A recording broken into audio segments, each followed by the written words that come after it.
Okay, so today we're going to take a look at how we actually bootstrap the cluster, and in the end, I'll tell you what I'm kind of planning for the next steps and so on. All right, so in the last video, we got the container runtime and the kube tool installed. We want to install Cilium now, and we're going to do that using Helm. And we're going to tell the entire setup to skip kube proxy, which is what Kubernetes ships by default, as a CLI plugin. But we want to use Cilium to completely replace that. So that's an extra step we need to perform. You might ask why use Cilium instead of kube proxy. First of all, you get to learn something new. But the second reason is it's actually better than kube proxy, okay? And Cilium is also a graduated project, so yeah, but you don't need to use Cilium. You can use kube proxy if you want to. And by the way, I think people don't watch my videos, so I don't know what you guys, if you do, I don't know what you guys would like to have, but if you do, and if you want these documents here, I'll find a way to kind of get them organized and then push to GitHub or something like this, okay? All right, so the first thing we need to do is, and by the way, this is on the controller node, okay? As you can see here. We need to SSH into the node, of course, into the Pi, and then we're going to perform these steps here, okay? I've documented everything, but basically we need to create this config file here, which kube-adm is going to use to know how to bootstrap the cluster, okay? So in this file, we tell, for example, we need to skip this here. That's what I meant. We are telling the tool which container runtime we'd like to use. This is the IP address of the control plane and the port for the API server, basically.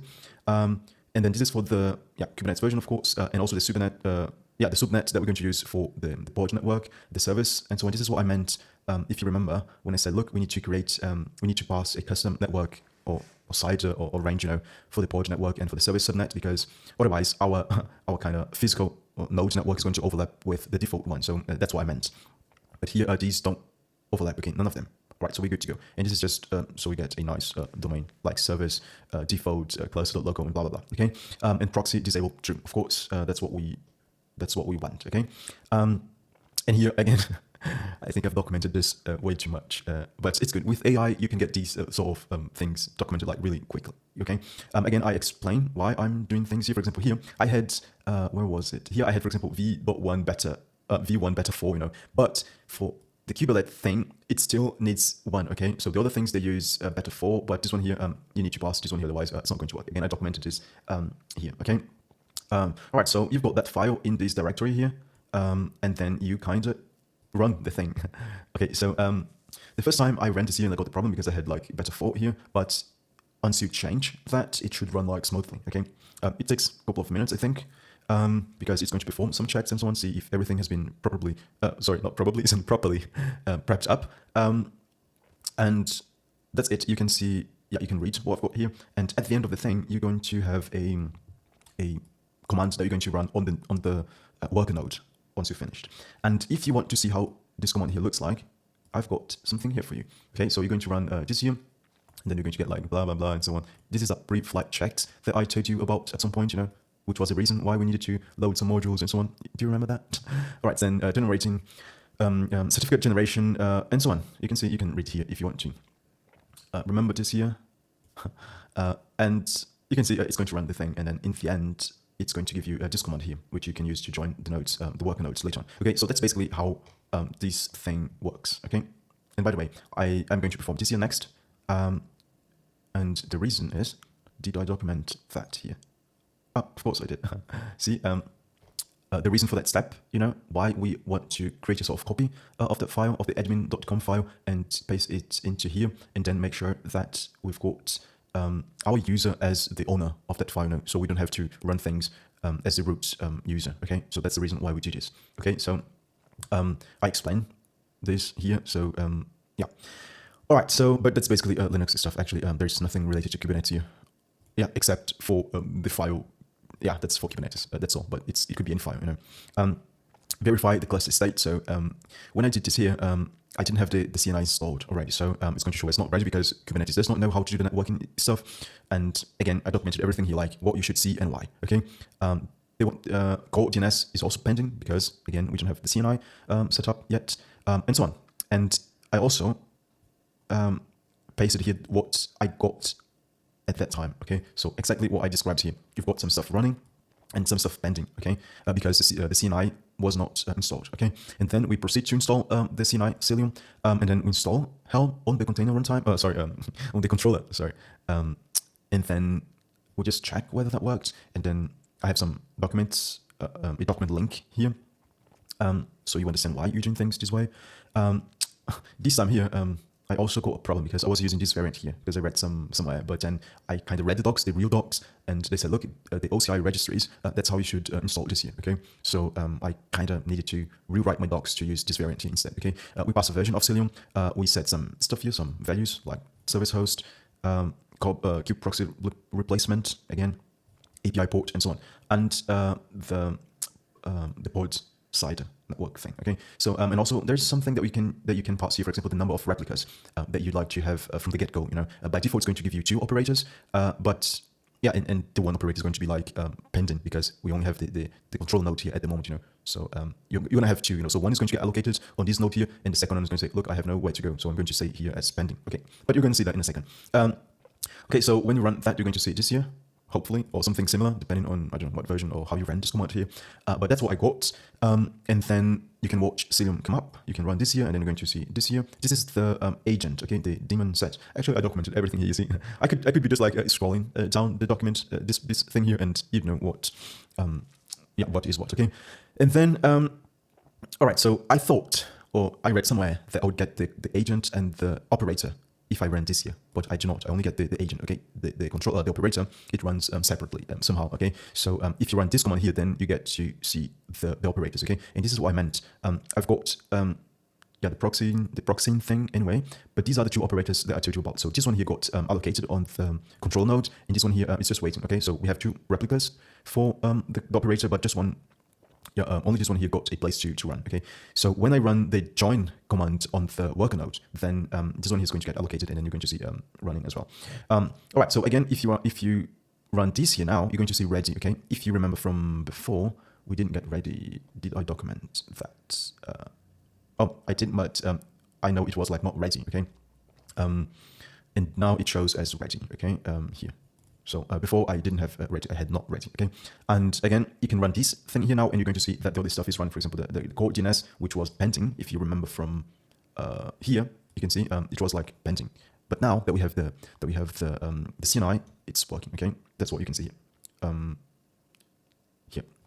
This one here is the operator that's pending, but apart from that, everything is working fine, okay? And oh, and actually I documented that, telling you, look, the reason why we have that Cilium operator spending is because of this and that, you know, and also, this is what I meant. You could set this here in the config file to tell Helm to use replicas equal to 1. Anyway, as I said, I really documented everything. All right, so we're going to use the Cilium CLI for validation, not for anything else, just for validation, you know.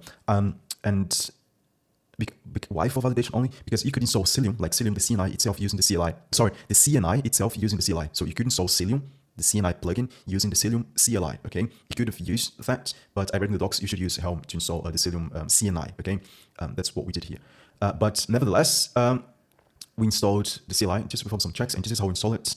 I could have just defined this here as ARM64 because this thing here is going to evaluate to true because I'm running this on the Pi. So and this is going to be like 1.12.2, I think, which is what we used here anyway. Okay, but again, I have the raw or the full command here, so you can know where the values are coming from and so on.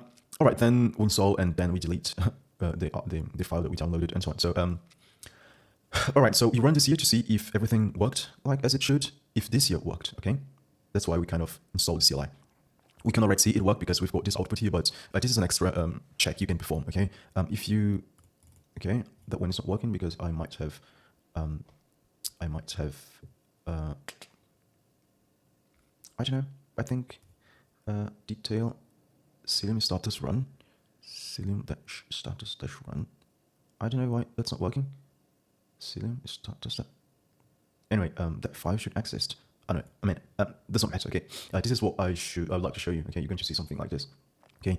The warnings were related to the operator that did not get allocated yet, okay? And also, I kind of added a note for that, okay?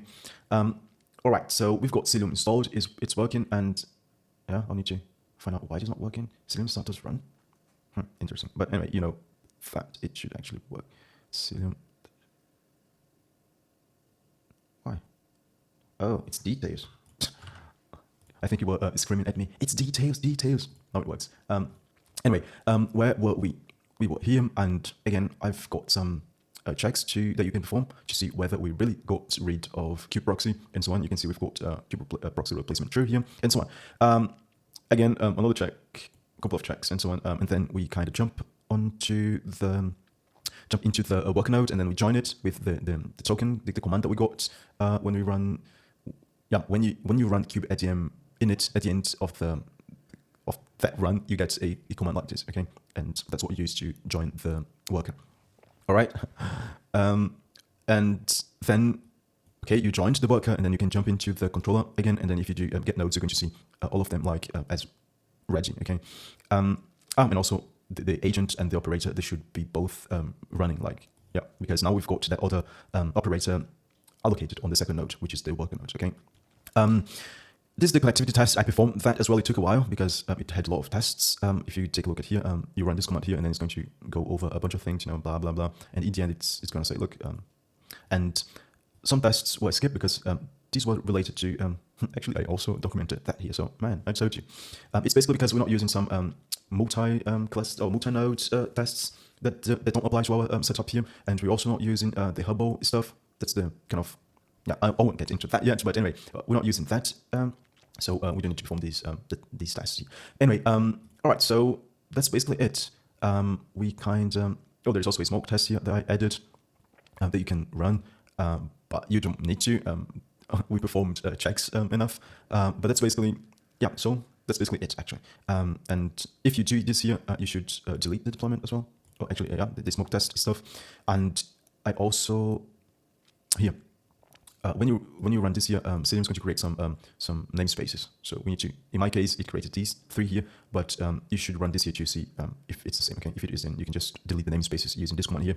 But anyway, oh, you're going to see this namespace here when you run this here. So this is not this namespace here. This namespace is not from this here, from this run. Okay, so don't delete it. Okay, and I also added some explanation here as to why we've got that namespace. Okay, this is what we got. We got the controller with this stuff installed, and we've got the worker with this stuff installed, and that's basically it. And yeah, all right. So this is some stuff that yeah, that you could like face if you were doing this here. And here's some other instructions on how you should carry on. Oh, how you could troubleshoot or debug the problem. Okay. So all right. So in the next video, we're going to, oh, this is the one side, the ops kind of, or infrastructure and so on. I could now, for example, use these demo images here, for example, from Docker Hub and this kind of stuff. It would work and it would speed things up, but